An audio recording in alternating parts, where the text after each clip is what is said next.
Chapitre 18. À 8 heures du matin, un rayon du jour vint nous réveiller. Les 1000 facettes de la lave des parois le recueillaient à son passage et l'éparpillaient comme une pluie d'étincelles. Cette lueur était assez forte pour permettre de distinguer les objets environnants. « Eh bien, Axel, qu'en dis-tu » s'écria mon oncle en se frottant les mains. « As-tu jamais passé une nuit plus paisible dans notre maison de Königstrasse ? Plus de bruit de charrettes, plus de cris de marchands, plus de vociférations de bateliers. Sans doute, nous sommes fort tranquilles au fond de ce puits. Mais ce calme même a quelque chose d'effrayant. « Allons donc » s'écria mon oncle. « Si tu t'effraies déjà, que sera-ce plus tard ? Nous ne sommes pas encore entrés d'un pouce dans les entrailles de la terre. » Que voulez-vous dire ? Je veux dire que nous avons atteint seulement le sol de l'île. Ce long tube vertical qui aboutit au cratère du Sneffels s'arrête à peu près au niveau de la mer. En êtes-vous certain ? Très certain.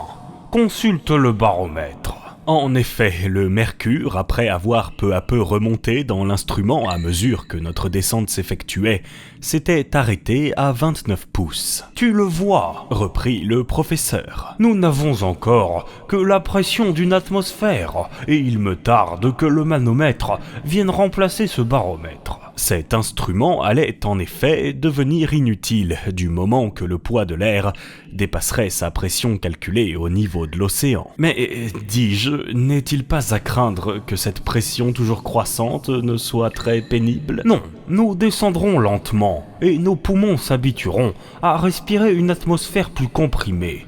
Les astronautes finissent par manquer d'air en s'élevant dans les couches supérieures, et nous en aurons trop peut-être. Mais j'aime mieux cela. Ne perdons pas un instant, où est le paquet qui nous a précédés à l'intérieur de la montagne ? Je me souvins alors que nous l'avions vainement cherché la veille au soir. Mon oncle interrogea Hans qui, après avoir regardé attentivement avec ses yeux de chasseur, répondit « Daar up !» Là-haut. En effet, ce paquet était accroché à une saillie de roc à une centaine de pieds au-dessus de notre tête. Aussitôt, l'agile Islandais grimpa comme un chat et, en quelques minutes, le paquet nous rejoignit. « Maintenant, dit mon oncle, déjeunons, mais déjeunons comme des gens qui peuvent avoir une longue course à faire. » Le biscuit et la viande sèche furent arrosés de quelques gorgées d'eau mêlées de genièvre. Le déjeuner terminé, mon oncle tira de sa poche un carnet destiné aux observations. Il prit successivement ses divers instruments et nota les données suivantes. Lundi 1er juillet, chronomètre 8h17 du matin, baromètre 29 pouces 7 litres, thermomètre 6 degrés, direction est-sud-est. Cette dernière observation s'appliquait à la galerie obscure et fut indiquée par la boussole. « Maintenant, Axel !» s'écria le professeur d'une voix enthousiaste. « Nous allons nous enfoncer véritablement dans les entrailles du globe. Voici donc le moment précis auquel notre voyage commence. » Cela dit, mon oncle prit d'une main l'appareil de Ruhmkorff suspendu à son cou, de l'autre il mit en communication le courant électrique avec le serpentin de la lanterne et une assez vive lumière dissipa les ténèbres de la galerie. Hans portait le second appareil qui fut également mis en activité. Cette ingénieuse application de l'électricité nous permettait d'aller longtemps en créant un jour artificiel, même au milieu des gaz les plus inflammables. « En route !» fit mon oncle. Chacun reprit son ballot. Hans se chargea de pousser devant lui le paquet des cordages et des habits, et moi, troisième, nous entrâmes dans la galerie.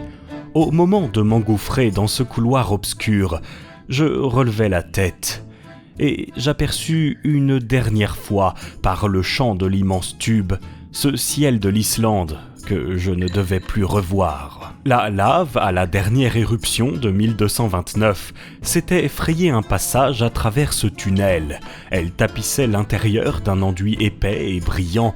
La lumière électrique s'y réfléchissait en centuplant son intensité. Toute la difficulté de la route consistait à ne pas glisser trop rapidement sur une pente inclinée à 45 degrés environ. Heureusement, certaines érosions, quelques boursouflures, tenaient lieu de marche et nous n'avions qu'à descendre en laissant filer nos bagages, retenus par une longue corde. Mais ce qui se faisait marche sous nos pieds devenait stalactite sur les autres parois. La lave, poreuse en de certains endroits, présentait de petites ampoules arrondies.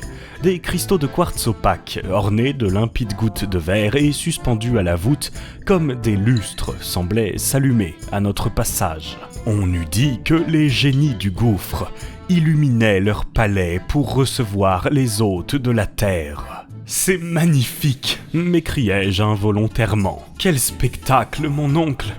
Admirez-vous ces nuances de la lave qui vont du rouge au brun au jaune éclatant par dégradation insensible, et ces cristaux qui nous apparaissent comme des globes lumineux. »« Oh, tu y viens, Axel !»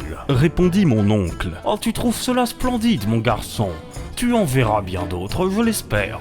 Marchons, marchons !» Il aurait dit plus justement « glissons » car nous nous laissions aller sans fatigue sur des pentes inclinées. C'était le Facilis Descensus Averni de Virgile. La boussole que je consultais fréquemment indiquait la direction du sud-est avec une imperturbable rigueur. Cette coulée de lave n'obliquait ni d'un côté ni de l'autre. Elle avait l'inflexibilité de la ligne droite. Cependant, la chaleur n'augmentait pas d'une façon sensible, ce qui donnait raison aux théories de Davy, et plus d'une fois je consultais le thermomètre avec étonnement. 2 heures après le départ, il ne marquait encore que 10 degrés, c'est-à-dire un accroissement de 4 degrés. Cela m'autorisait à penser que notre descente était plus horizontale que verticale. Quant à connaître exactement la profondeur atteinte, rien de plus facile. Le professeur mesurait exactement les angles de déviation et d'inclinaison de la route, mais il gardait pour lui le résultat de ses observations. Le soir, vers 8 heures, il donna le signal d'arrêt. Hans aussitôt s'assit. Les lampes furent accrochées à une saillie de lave. Nous étions dans une sorte de caverne où l'air ne manquait pas. Au contraire, certains souffles arrivaient jusqu'à nous. Quelle cause les produisait? À quelle agitation atmosphérique attribuer leur origine? C'est une question que je ne cherchais pas à résoudre en ce moment. La faim et la fatigue me rendaient incapable de raisonner. Une descente de 7 heures consécutives ne se fait pas sans une grande dépense de force. J'étais épuisé. Le mot « halte » me fit donc plaisir à entendre. Hans étala quelques provisions sur un bloc de lave et chacun mangea avec appétit. Cependant, une chose m'inquiétait, notre réserve d'eau était à demi consommée. Mon oncle comptait la refaire aux sources souterraines, mais jusqu'alors celle-ci manquait absolument. Je ne pus m'empêcher d'attirer son attention sur le sujet. « Cette absence de source te surprend, dit-il. »« Sans doute, et même elle m'inquiète. Nous n'avons plus d'eau que pour 5 jours. »« Sois tranquille, Axel. Je te réponds que nous trouverons de l'eau, et plus que nous n'en voudrons. Quand cela, quand nous aurons quitté cette enveloppe de lave. Comment veux-tu que des sources jaillissent à travers ces parois? Mais peut-être cette coulée se prolonge-t-elle à de grandes profondeurs. Il me semble que nous n'avons pas encore fait beaucoup de chemin verticalement. Qui te fait supposer cela? C'est que si nous étions très avancés dans l'intérieur de l'écorce terrestre, la chaleur serait plus forte. D'après ton système, répondit mon oncle. Qu'indique le thermomètre? 15 degrés à peine. Ce qui ne fait qu'un accroissement de 9 degrés depuis notre départ. Eh bien, conclus. Voici ma conclusion. D'après les observations les plus exactes, l'augmentation de la température à l'intérieur du globe est d'1 degré par 100 pieds.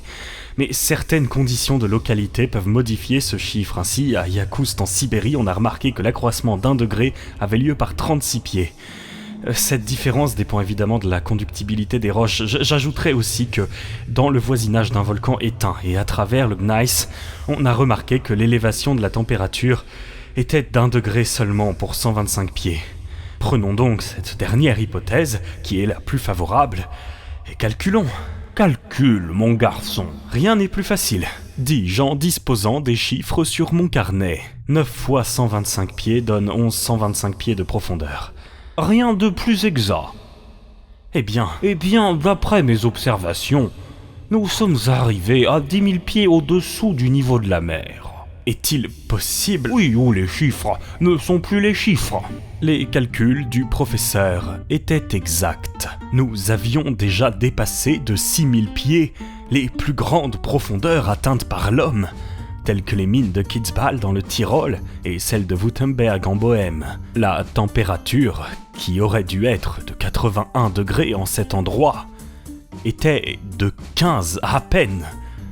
Cela donnait singulièrement à réfléchir.